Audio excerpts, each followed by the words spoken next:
أعوذ بالله السميع العليم من الشيطان الرجيم. بسم الله الرحمن الرحيم. صلى الله عليك يا سيدي ويا مولاي يا رسول الله. صلى الله عليك وعلى آل بيتك المظلومين.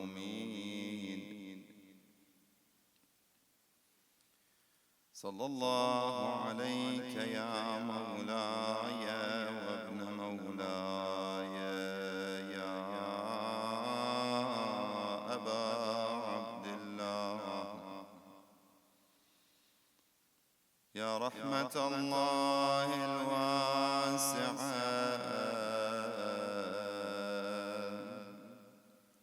ويا باب نجاة الأمة، يا عبرة كل مؤمن ومؤمنة غريب،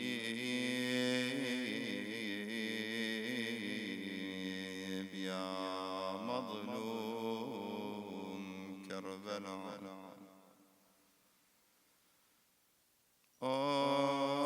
Hussein, larmes des croyants et croyantes, ô porte du salut de la nation, ô étrangers, ô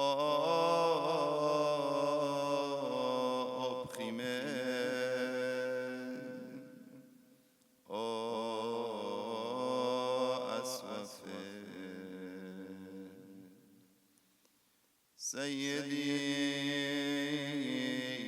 ما خاب من تمسك بكم وأمن من لجأ إلى حصنكم.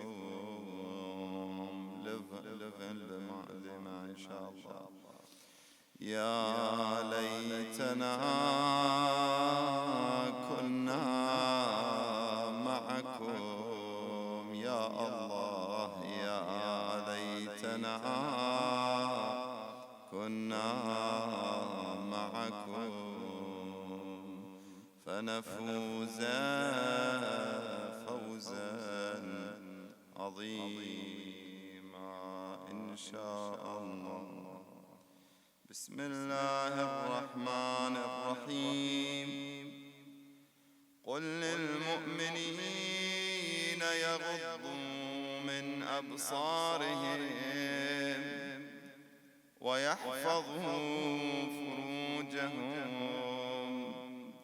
ذلك أزكى لهم، إن الله خبير بما يصنعون.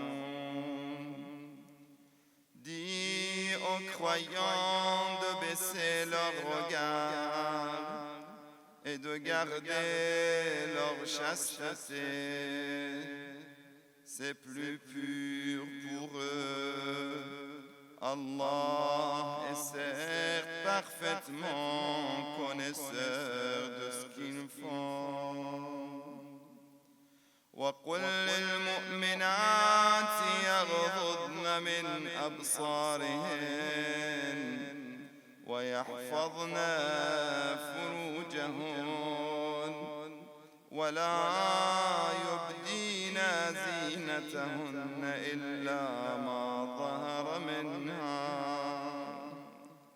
وليضربن بخمرهن على جيوبهن ولا يبدين زينتهن إلا لبعولتهن. Et dis aux croyantes de baisser leur regard, de garder leur chasteté et de ne pas montrer de leur atout, que ceux qui en paraît et qu'elles rabattent leur voile sur leur poitrine et qu'elles ne montrent leur atour qu'à leur mari. Et la continuité du verset. Et le père, le fils, les frères, et ainsi de suite. Décorer notre majlis avec salat ala Muhammad wa ali Muhammad. Allahumma salli ala Muhammad wa ali Muhammad. عظم الله أجورنا وأجوركم بمصابنا بالحسين عليه السلام. Nos sincères condoléances pour le martyr de l'imam al-Hussein alayhi salam. Et aujourd'hui, nous sommes dans l'histoire du martyr de Al-Qasim ibn al-Imam al-Hassan. Al-Qasim, le fils de l'imam al-Hassan, qui était orphelin depuis son enfance, depuis qu'il était petit. Après le martyr et l'empoisonnement de l'imam al-Hassan al-Mujtaba alayhi salam, et qui était élevé chez l'imam al-Hussein salawatullah alayhi, qui était comme son père. عظم الله أجوركم إن شاء الله. Nous remercions et nous demandons Allah subhanahu wa ta'ala la bénédiction pour notre frère Sharif, Sayyid Sharif Omar, et aussi on remercie toute la délégation qui l'accompagne. Qu'Allah subhanahu wa ta'ala vous récompense ببركة الإمام الحسين عليه السلام. Vous êtes descendant du prophète sallallahu alayhi wa alihi wa sallam. Vous êtes Sayyid, et c'est une bénédiction de vous avoir parmi nous ce soir. Qu'Allah subhanahu wa ta'ala vous protège, et merci pour votre amitié, votre fraternité. C'est réciproque, comme vous le savez. On est vraiment fiers d'avoir des frères dans l'islam comme vous. Pour l'information, Cheikh Sharif Omar était invité par l'association il y a quelques années à Karbala. Et il m'a dit la dernière fois, pendant le mois béni de Ramadan, il m'a dit Karbala me manque, si on peut repartir à Karbala.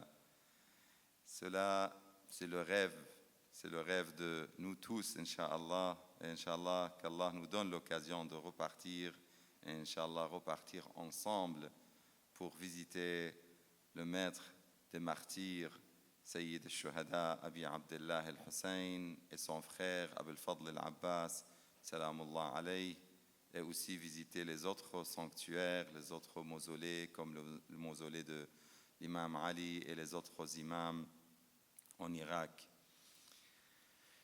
Ce soir, comme on a dit que c'est la nuit de Al-Qasim salawatullah alayhi, hier nous avons commencé notre majlis et nous avons parlé de la jeunesse.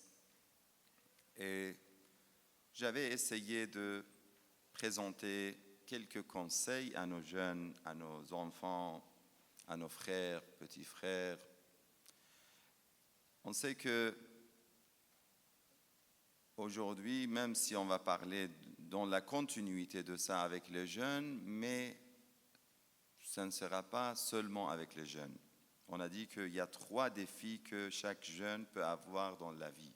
Après, il y aura des autres défis, mais les défis difficiles et importants pour un jeune, on a dit, c'est le temps vide, quand on n'a pas, on a dit que ce n'est pas le temps libre, mais c'est le temps vide.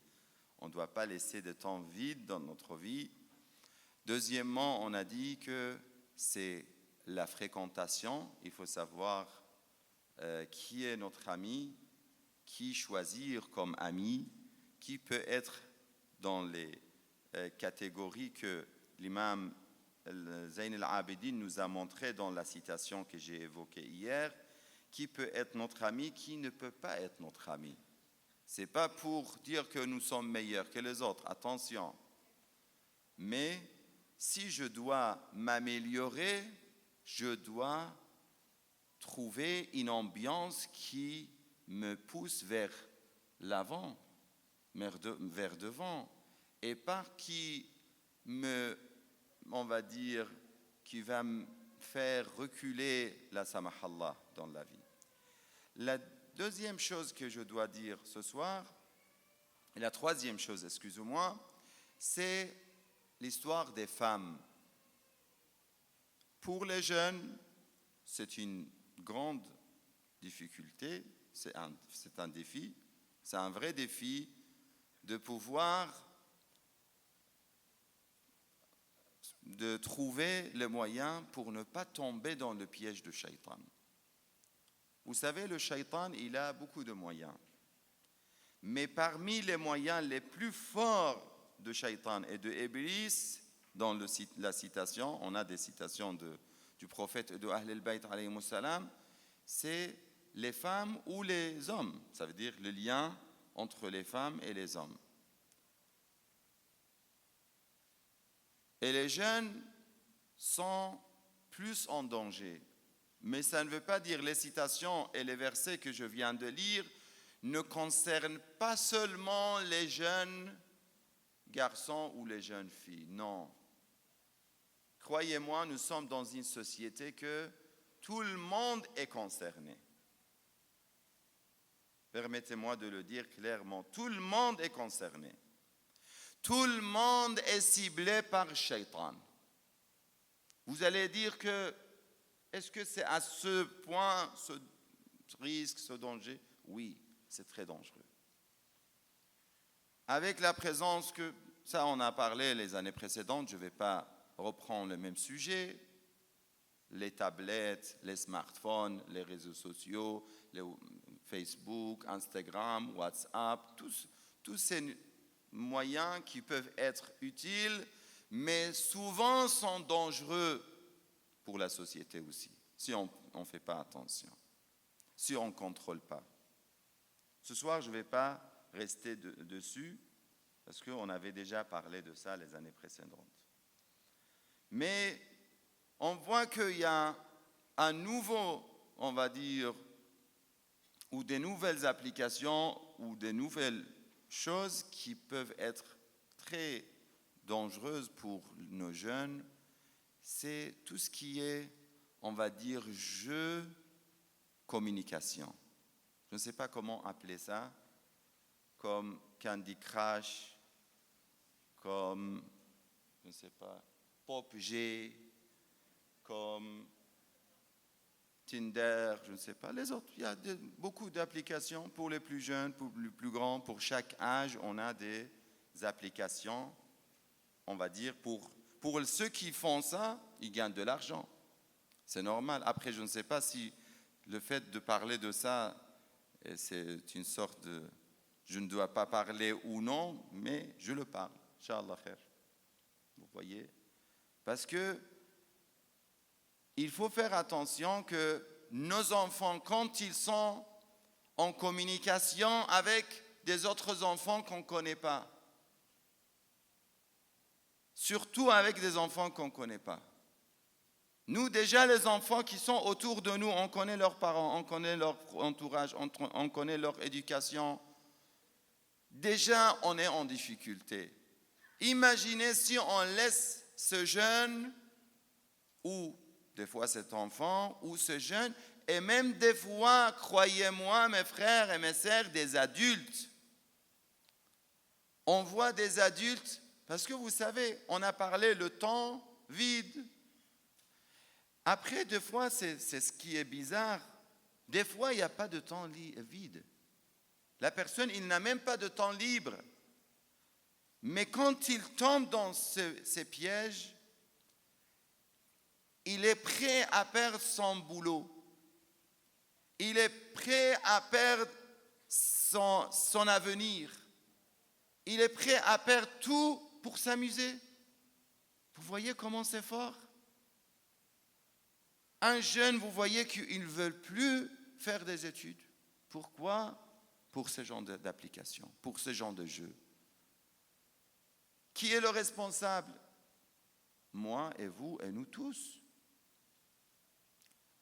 Dès le départ, si tu donnes l'occasion à une personne, même si c'est un jeune de 30 ans, je connais des jeunes de 30 ans, 35 ans, qui sont comme les enfants, ils font comme les enfants. Ils font comme les jeunes, même plus jeunes que les jeunes. Il est prêt à perdre sa vie pour ce genre de trucs. Son avenir, sa vie familiale, des fois il est marié. Il commence à jouer, après, peut-être des fois il tombe sur des filles, des femmes. Et le problème, ici il n'y a pas d'âge. Le shaitan, quand il arrive, entre les hommes et les femmes, si on n'a pas de barrière, aujourd'hui, certains peuvent dire que non, mais ça c'est pour les siècles d'avant, c'est pour, à l'époque, oui, on pouvait parler de ça, mais cher, aujourd'hui, de parler de ça, barrière entre les femmes et les hommes, croyez-moi, ici, je ne parle pas même de la religion. Même il y a des gens qui ne sont pas très pratiquants, ils ne sont même pas musulmans. Mais ils ont des règles, ils ont des limites. En France ou ailleurs, en Europe, on connaît des gens qui mettent des limites.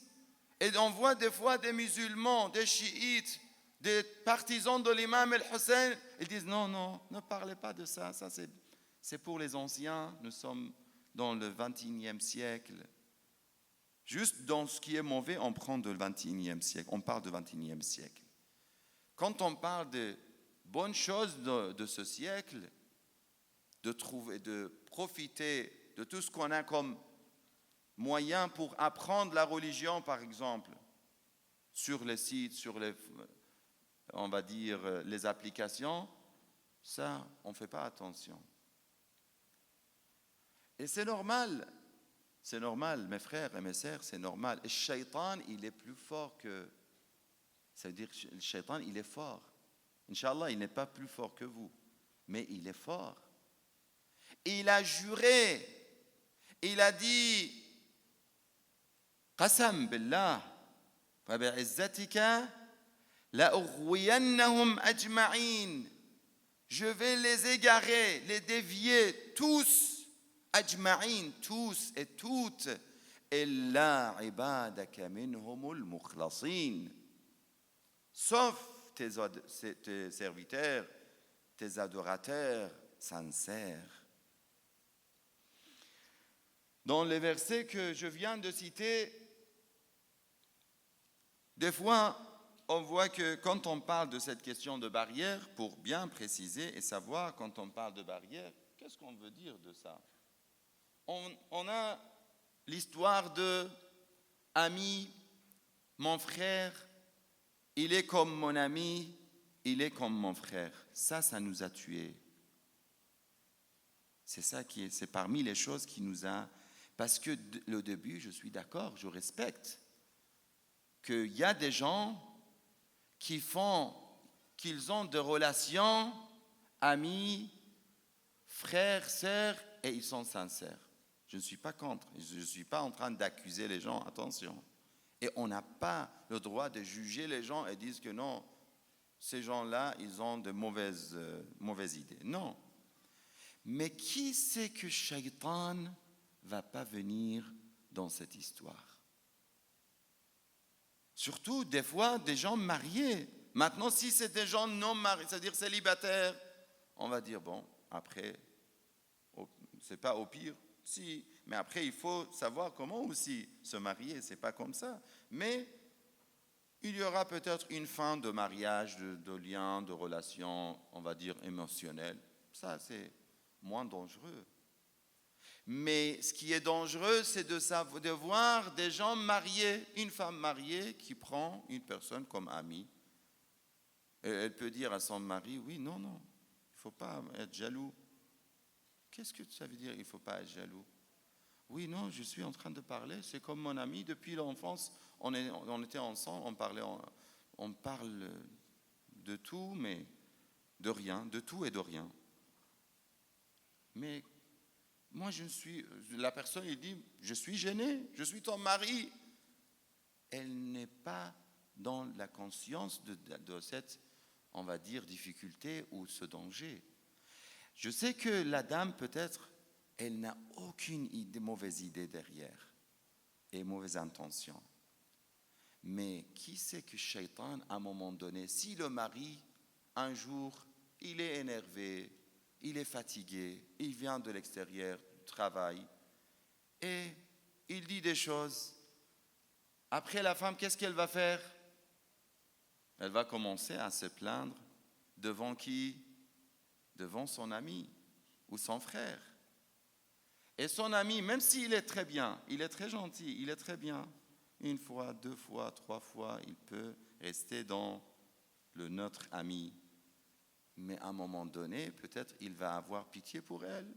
Il va dire non, mais après, c'est vrai, lui, il est injuste avec elle. Mabistehela. Mabistehela. Il ne la mérite pas. Et après, il se donne l'occasion de peut-être de partir un peu. Des fois, on voit que des paroles, surtout quand on commence à parler des choses intimes, des choses qui arrivent juste qu'on peut se parler entre les maris, les couples, et pas entre les amis et même les frères, on ne parle pas de ça. Et malgré ça, on se laisse partir dans ce sens-là. Ça, c'est dangereux. Inch'Allah que quand je parle de certains sujets, c'est pas, Inch'Allah, vous n'êtes pas destiné, vous n'êtes pas vous concerné, parce que vous êtes loin de ça. Mais pourquoi je parle de ça de temps en temps? Parce que je reçois des gens, à Paris ou ailleurs, je reçois des gens qui tombent dans des difficultés, mais trop tard. Si on ne fait pas attention à ces petites choses, on peut tomber dans des dangers incroyables. Ça peut bouleverser notre vie, ça peut gâter notre famille, ça peut mettre en danger nos enfants et la stabilité de la famille et du foyer. C'est pour ça, même il y a un ami qui m'avait dit que moi, quand j'arrive, et même il a grandi à Paris, il a la mentalité, on va dire, française, mais malgré ça, il dit quand j'arrive chez mon ami et il n'est pas chez lui, sa femme elle est à la maison, moi je préfère même pas partir, entrer chez elle avant que mon ami arrive. Il dit que j'arrive, je suis en route, je dis je t'attends, après je fais mes trucs dans la voiture. C'est pas pour il est confiant, il sait qu'il n'a rien dans son cœur. Et il sait que la dame, elle est pieuse, elle est correcte, mais pourquoi faire des choses qui peuvent même gêner en moi, gêner le mari, gêner la femme, même lui-même, il sera gêné. Vous voyez, ce n'est pas des questions de religion ici. Après, la religion vient pour protéger et pour confirmer, comme Samart el-Cheikh, il le sait. Quand on parle de bienveillance avec les parents, demain, Inch'Allah, on va parler de ça, et avec les liens de parenté, l'arham. Quand on parle de beaucoup de choses qui sont en lien avec notre nature primordiale, notre inné, c'est des choses que Dieu déjà nous a donné ça, nous a mis ça dans nos cœurs, dans notre inné. Mais la religion vient pour confirmer. C'est pour ça que vous voyez que même les non-musulmans, les autres, tout le monde, quand ils veulent être, on va dire, ils font attention à certaines choses, à certaines limites. Ils mettent des barrières. Le fait d'enlever toutes les limites et les barrières n'est pas un art. Il ne faut pas sentir que non, je suis fort, je peux faire ça. J'ai toute la confiance à ma capacité, à mon intention, à ma foi, et ainsi de suite. Non. Il ne faut pas se mettre en danger. C'est pour ça que, vous savez, dans la religion, on dit le khalwa, c'est haram. Qu'est-ce que ça veut dire, khalwa, c'est haram? Khalwa bil ajnabiyya. N'est-ce pas, Sayyidna? Le khalwa, c'est haram. C'est quoi? Même chez tous les musulmans. C'est de rester dans une chambre fermée ou un endroit fermé, à clé, avec une femme ou un homme, sans qu'un tiers soit présent, une troisième personne soit présente. Parce que quand c'est le cas, Shaitan, il est le troisième. Shaitan va venir, comme l'histoire de Nabi Allah Yusuf alayhi salam. Est-ce qu'il y a plus fort que Nabi Allah Yusuf? Il est prophète. Dans certains commentaires coraniques, on dit que Wahamma biha, il y a deux explications, deux commentaires pour le verset. Hammat bihi wa hamma biha. Hammat bihi, c'est elle qui est venue vers lui. Hamma biha, il y a deux explications. Ou bien hamma biha, ça veut dire il pourrait avoir l'idée de venir vers elle, mais puisqu'il est infaillible, laoula an ra'a burhana rabbi, puisqu'il est infaillible, il n'a pas fait. Ça veut dire, s'il n'était pas infaillible, il était en danger. Mais lui, parce qu'il était infaillible, il était protégé par Allah subhanahu wa ta'ala, par un décret divin qui dit que lui, il ne peut pas s'approcher de tout ce qui est haram. Ça, lui, il est infaillible. Mais moi et toi, on est infaillibles. Même lui, Allah nous parle de cette manière. Après, il y a une autre version qui dit que non, hamma biha, ça veut dire il voulait être, ça veut dire la pousser et être dur avec elle, on va dire, de l'interdire, mais par force, physiquement. Ça, c'est une autre version aussi. Mais de toute façon, le danger, mes frères, dans ces histoires est présent. On voit que dans l'histoire de la concupiscence, shahwa, il y a dans la hadith et la citation du prophète, il dit, Rasulullah sallallahu alayhi wa alayhi, thalathun akhafuhunna ala ummati. Trois choses, j'ai peur de trois choses qui peuvent se produire après ma mort dans ma communauté. La première, al-dhalala ba'da al-ma'rifa, l'égarement après la connaissance de la vérité. La deuxième, les troubles détournant la communauté de la voie droite. Et la troisième, c'est la concupiscence, shahwa, la concupiscence du ventre et des organes génitaux. Dans un autre hadith, le Rasulullah dit, sallallahu alayhi wa alayhi, je vais traduire directement, lire la traduction. Si l'on procure à une personne la possibilité d'éprouver de la concupiscence, de commettre des péchés et qu'elle évite cela par crainte d'Allah subhanahu wa ta'ala, Dieu, qu'il soit honoré et glorifié, lui interdira le feu de l'enfer et la sauvera de la plus grande lamentation le jour de jugement. Allahumma salli ala Muhammad wa ali Muhammad. Dans une autre citation, le prophète dit, sallallahu alayhi wa alayhi, celui qui se met à l'abri des méfaits causés par le ventre, la langue et les organes génitaux se préserve véritablement de tous les péchés. Dans une autre hadith, Rasulullah sallallahu alayhi wa alayhi dit par l'imam Amir al-Mu'minin, qui est la porte de la cité du prophète sallallahu alayhi wa alayhi, lorsque vous êtes en train de commettre un péché, rappelez-vous que les plaisirs du péché sont transitoires et que ces dommages sont éternels. Et ces dommages sont éternels. Tout va partir. On va tout oublier. Mais ce qui va rester, le regret. L'imam Amir al-Mu'minin, alayhi salam, dit, la personne auprès d'Allah subhanahu wa ta'ala, le plus mauvais serviteur est celui qui vit et qui travaille afin de rassasier son ventre et de satisfaire son désir charnel. L'imam al-Sadiq alayhi salam, Ibn Sinan, il dit, j'ai demandé, j'ai interrogé l'imam al-Sadiq alayhi salam, Abu Abdullah, قلت الملائكة أفضل أم بنو آدم.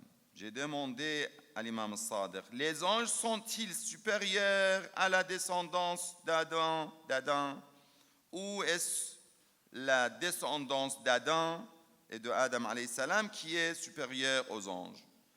L'imam al-Sadiq alayhi salam dit, l'émir des croyants, l'imam Ali alayhi salam, dit, Dieu a donné aux anges la pensée sans concupiscence et il a donné aux bêtes la concupiscence sans pensée et aux hommes les deux ensemble. Ainsi, lorsque la pensée de l'homme règne sur sa concupiscence, l'homme est plus méritant que l'ange. Et lorsque sa concupiscence domine sa pensée, l'homme est plus méprisable que les animaux. Allahumma salli ala Muhammad wa ali Muhammad. Le prophète dit, permettez-moi pour terminer, Inch'Allah, mais c'est des citations très importantes avant de faire le majlis, pour ne pas être long. Il dit, Rasulullah sallallahu alayhi wa sallam, cette phrase a été écrite dans l'Ancien Testament. Moi, je suis Dieu qui tue les meurtriers et cause la misère des personnes adultères. Après, certains peuvent dire, oui, l'adultère, qui va arriver à l'adultère? Mais les choses passent étape par étape. Les gens qui font l'adultère ne commencent pas par l'adultère tout de suite. Il y a des moyens que Iblis nous tire pour nous amener vers l'adultère. Et quand ça veut dire quand il y a cette situation dans la société, Rasulullah dit, Ayyuhan nas, la taznu, fatazni nisa'ukum, kama tudinu tudan. Il dit au peuple, il nous parle aujourd'hui à nous, Rasulullah sallallahu alayhi wa sallam, ne commettez pas l'adultère, car dans peu de temps, vos femmes aussi commettront l'adultère. On récolte ce qu'on a semé. Dans le hadith, je termine avec ce hadith, il dit que la personne adultère a 6 caractéristiques dans ce monde et dans l'autre monde, dont 3 concernent ce monde et 3 concernent l'autre monde. Dans ce monde, elle perd la clarté de son visage, elle tombe dans la misère et sa vie est raccourcie. Puis dans l'autre monde, Dieu sera en colère contre elle. Elle devra se présenter devant le tribunal divin pour répondre à ses actes et elle resta pour toujours en enfer. Wal khulud fi an-nar. J'ai parlé des étapes des adultères. Je dis que la dernière, c'est toute dernière, Inch'Allah. Désolé. Il dit, l'imam al-Sadiq alayhi salam, l'adultère des yeux, il dit l'imam Sadiq que l'adultère des yeux est le regard illicite. Celui des lèvres, le baiser illicite. Celui des mains, le toucher illicite. Dans tous les cas, ces actes sont considérés comme des actes d'adultère, que le sexe le confirme ou pas. Parce que, comme on vient de dire, c'est les étapes.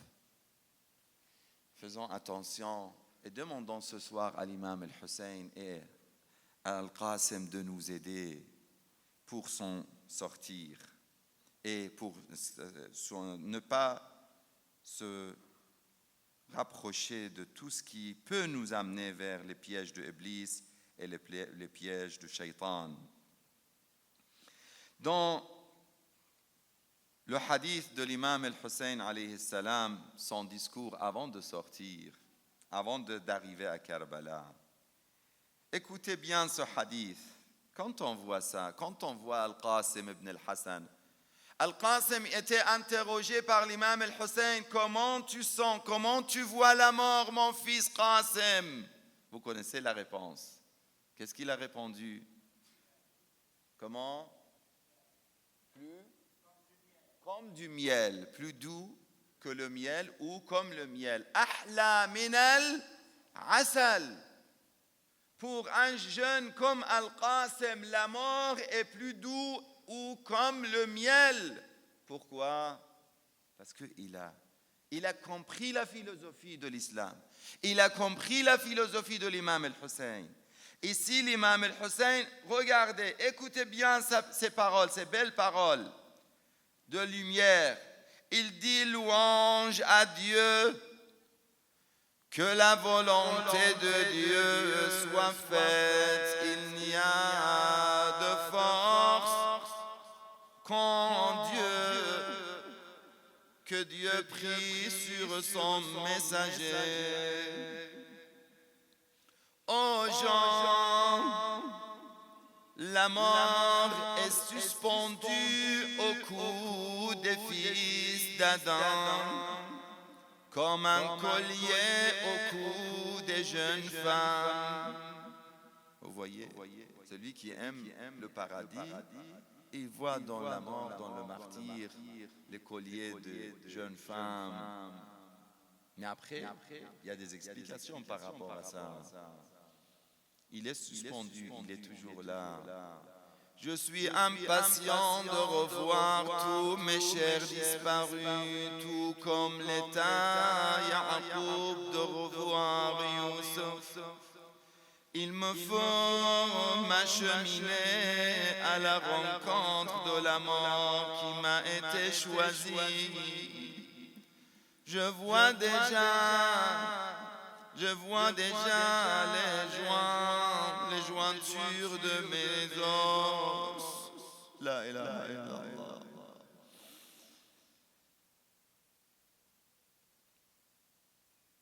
Pas de refuge contre ce que la plume du destin a tracé. Ce qui satisfait Allah nous satisfait, nous, gens de la maison du prophète. La ilaha illallah. Al-Qasim ibn al-Hassan vient devant son oncle. Après le martyre de l'imam al-Hassan al-Mujtaba, il reste chez son oncle.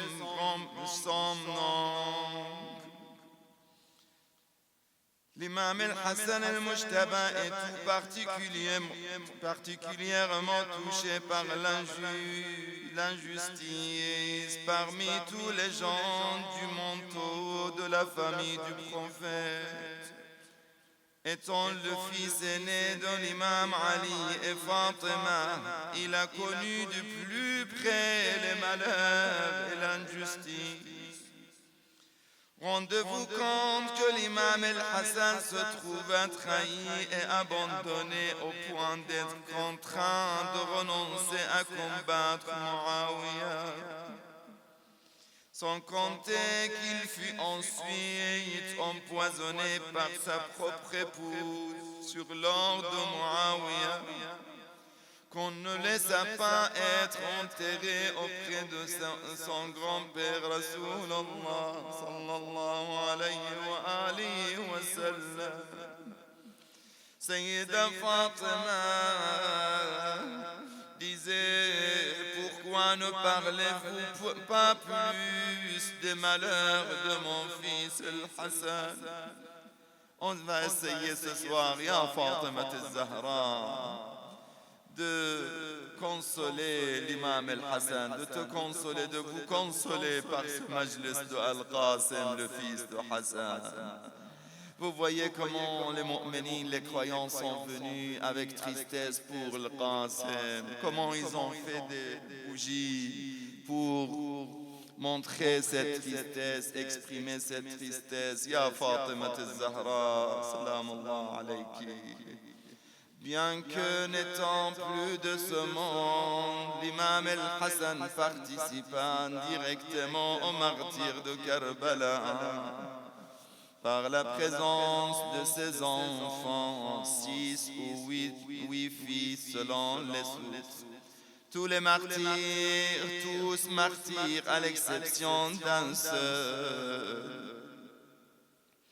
Un des fils de l'imam al-Hassan présent à Karbala était Abdullah, qui avait 9 ans et qui n'a pas supporté de voir l'imam al-Hussein seul, en appelant, en demandant le secours, en disant: Hal min nasirin yansuruna, hal min dhabbin yadhubbu an harami rasulillah.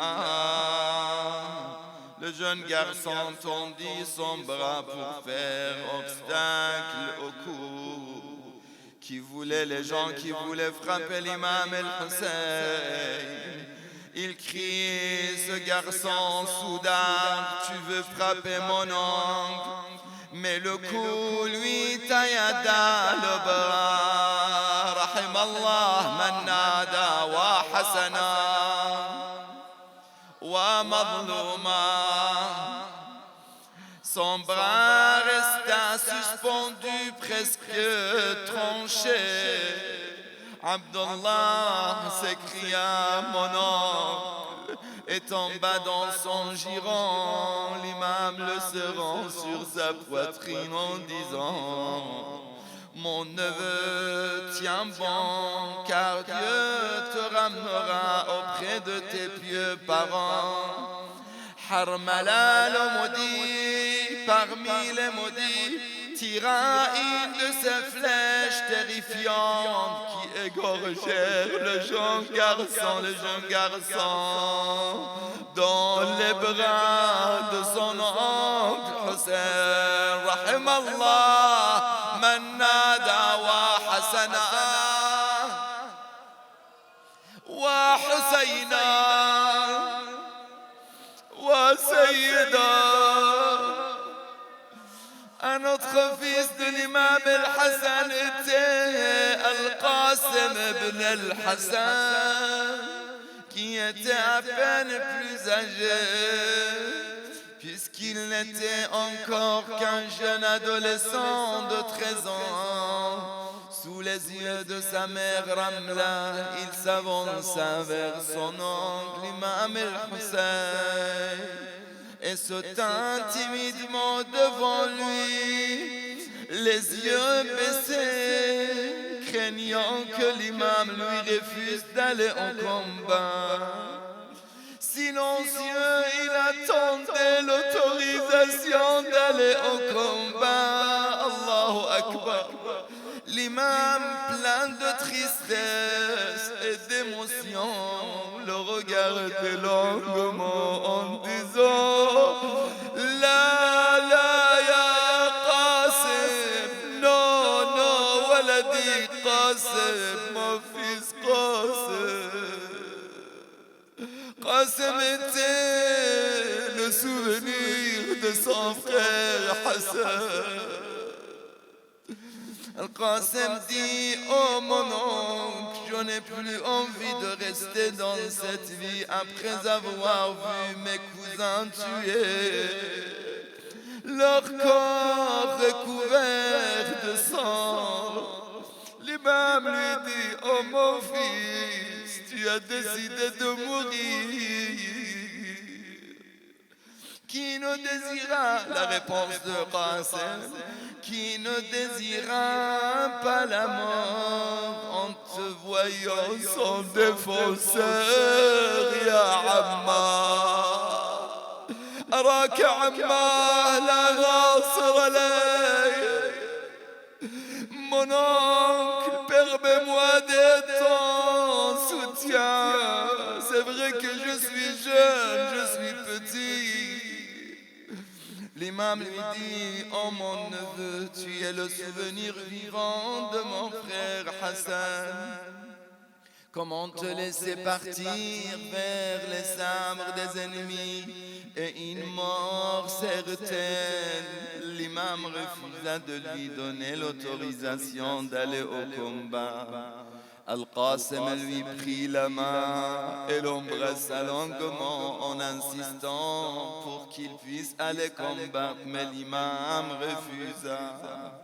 Al-Qassem s'en alla malheureux, honteux de ne pouvoir donner sa vie en sacrifice pour son imam, son oncle, Imam al-Hussein, son bien-aimé Hussein.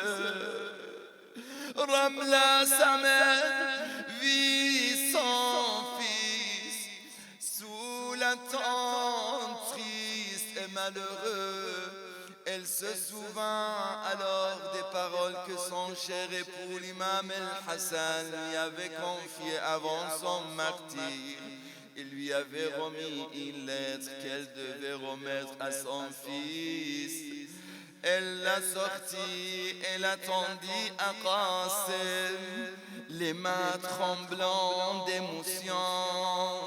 Il ouvrit la lettre, se mit à lire. Mon fils, mon bien-aimé Qassem. L'imam al-Hassan parle avec son fils avant d'être martyr, avant de quitter ce bas monde. Il a pensé au jour de Ashura. Il connaissait l'histoire, tous Ahl al-Bayt, tous connaissent l'histoire de Ashura. Il écrit, il parle avec Qassem, mon fils, mon bien-aimé Qassem. Quand tu verras ton oncle Hussein seul, وحيدا غريبا لا ناصر له في كربلاء, seul et abandonné à Karbala, ne le laisse pas tomber, mon fils, bats-toi contre les ennemis d'Allah et meurs en le défendant. Quelle belle lettre! Qassem se rendit avec empressement vers son oncle et lui dit, Ammar, ya Hussein, ya Habibi, ya Abu Abdullah, Sayyidi, mon maître, mon oncle, regardez cette lettre.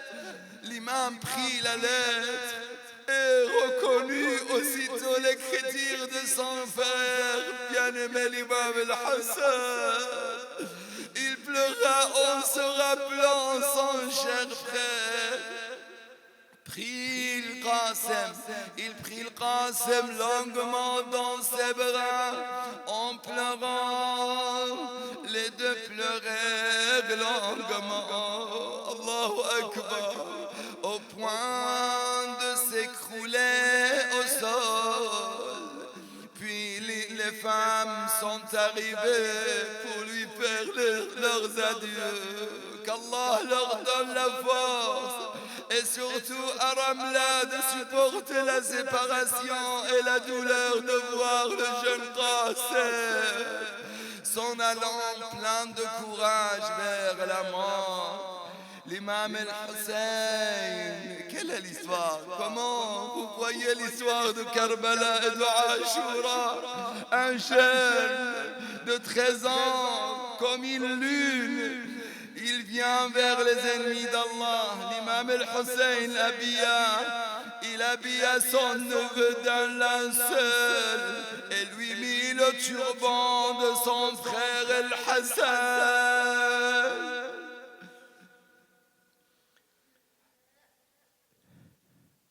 Hamid ibn Muslim raconte comment Al-Qasim, ce jeune plein de noblesse, se précipita sans peur et se fondit vers les rangs ennemis, combattant de toutes ses forces. Ya Allah, Ya Allah.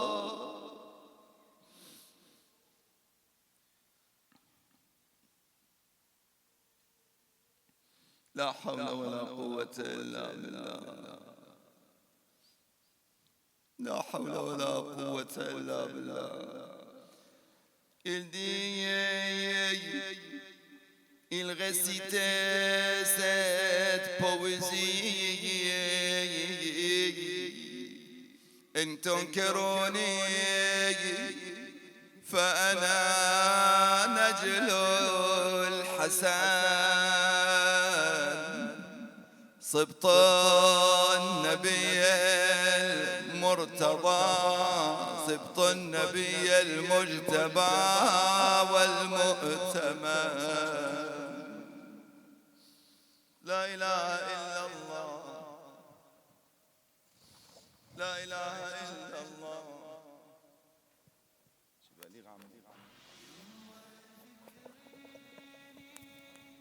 Ça marche pas.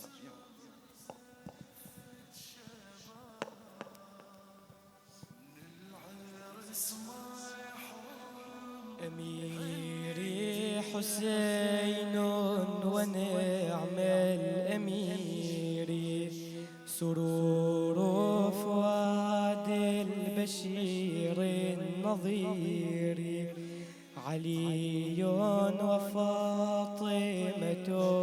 والداه فهل تعلمون له من نظير. أميري حسين ونعم الأمير سرور فؤاد البشير النظير علي وفاطمة والداه فهل تعلمون له من نظير.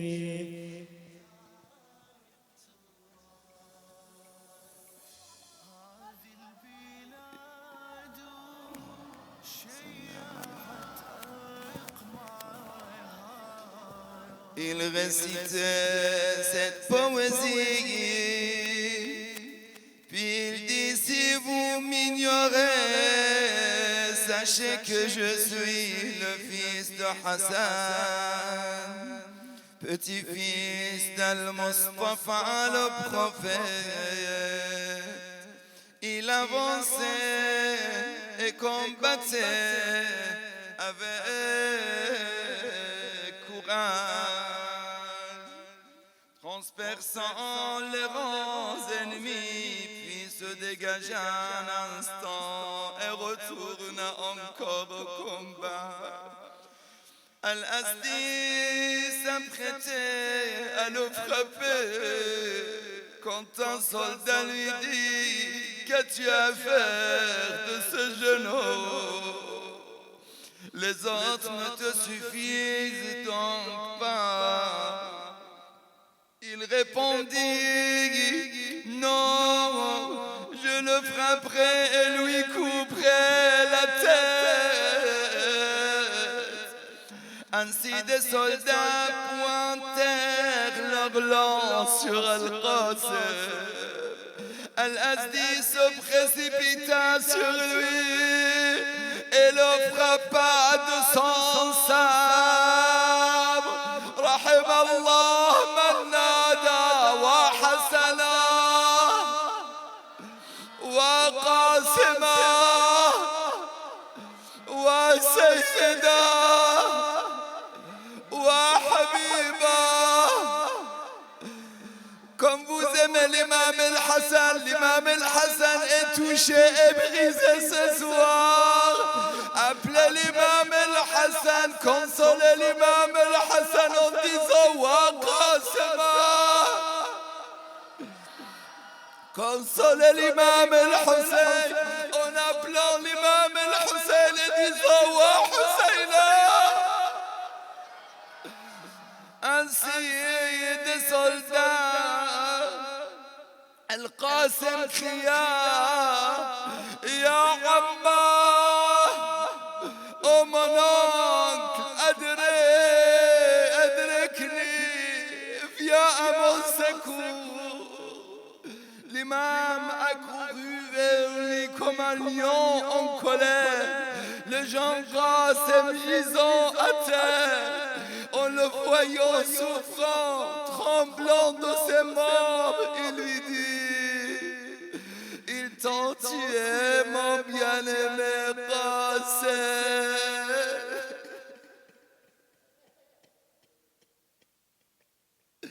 Ils t'ont tué. Ils auront des comptes à rendre le jour du jugement à ton père et à ton grand-père, Rasulallah. Par Allah, comme il est pénible à ton oncle que tu l'aies appelé et qu'il ne puisse t'aider. Le cheval de l'imam al-Hussein est revenu il est revenu seul vers le campement.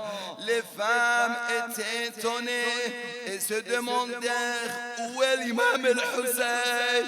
C'est là qu'elles ont vu l'imam qui portait sur sa poitrine Al-Qasim, ses pieds traînant par terre car l'imam était courbé à cause du martyre de son fils Ali al-Akbar et de celui d'Al-Qasim. Le dernier souvenir de son frère Al-Hassan. Il pleurait et criait l'imam Al-Hassan Wa walada Wa Qasima Wa Habiba. Faites vos condoléances à l'imam al-Hassan, à Sayyida Fatima. Sayyida Fatima est en deuil ce soir. En appelant Wa Qasima. À haute voix, Wa Qasima. Wa Mazluma. Labbayka ya Hassan. لبيك يا حسين.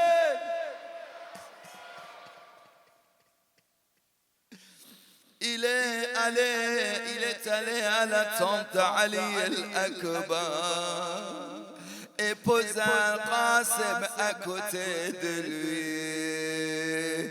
Et Jaba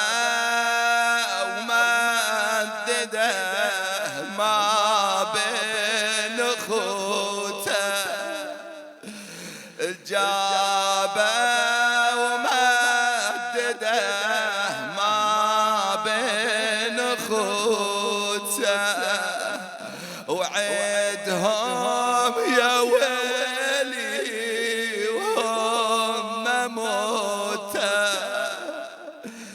Il a ramené et l'a allongé parmi ses frères et a pleuré entre ses pleines lunes rougies par le sang. Waouaïla. Quand les femmes ont entendu sa voix, Ramla est venue. Allahu Akbar. Quel cœur, quelle mère, comment elle va supporter, comment elle va voir son fils, un jeune de 13 ans. Elle a crié de toute son âme, Allahu Akbar. يا ابني يا قاسم جيت اشمك يا الله. Mon fils Qasim, je suis venu te sortir comme un parfum.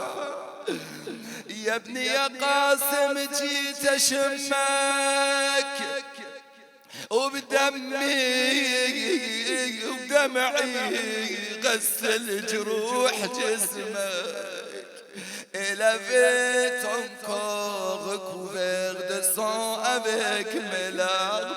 Hussein alayhi salam crie, oh Ali, oh Qasim. Il était entre les deux.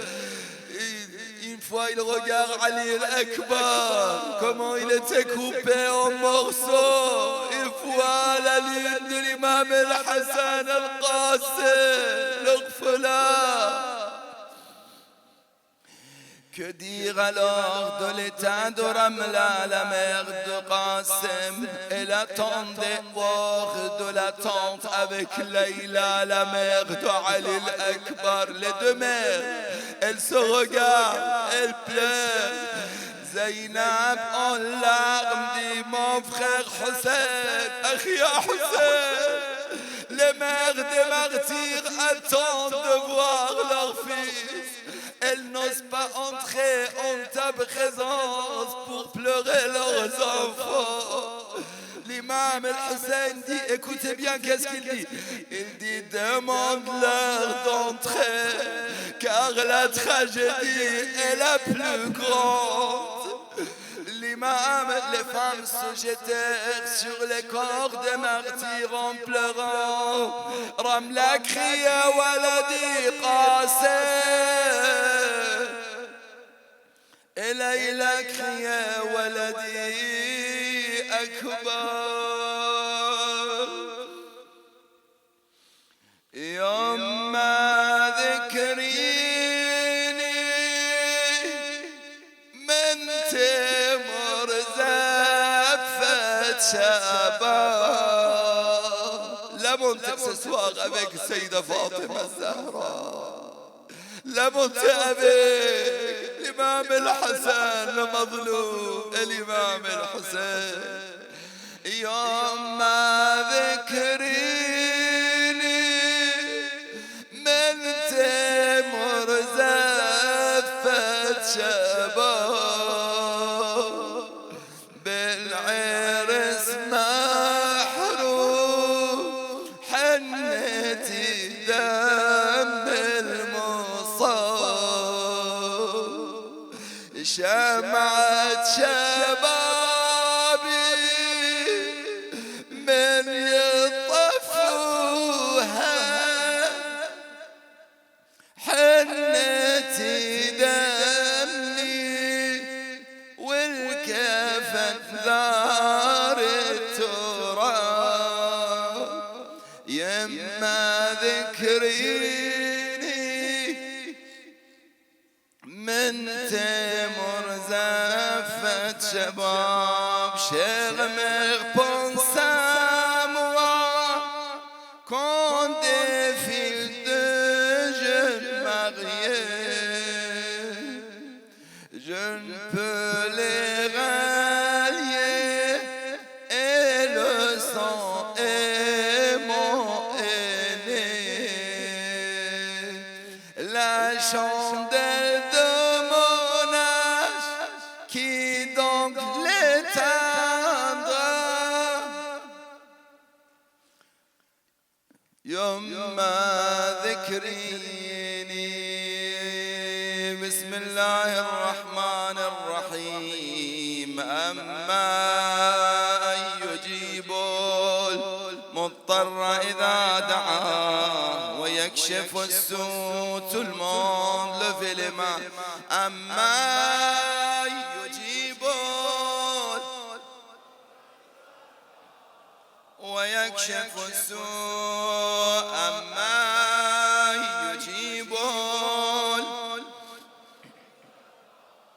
ويكشف السوء أما يجيبون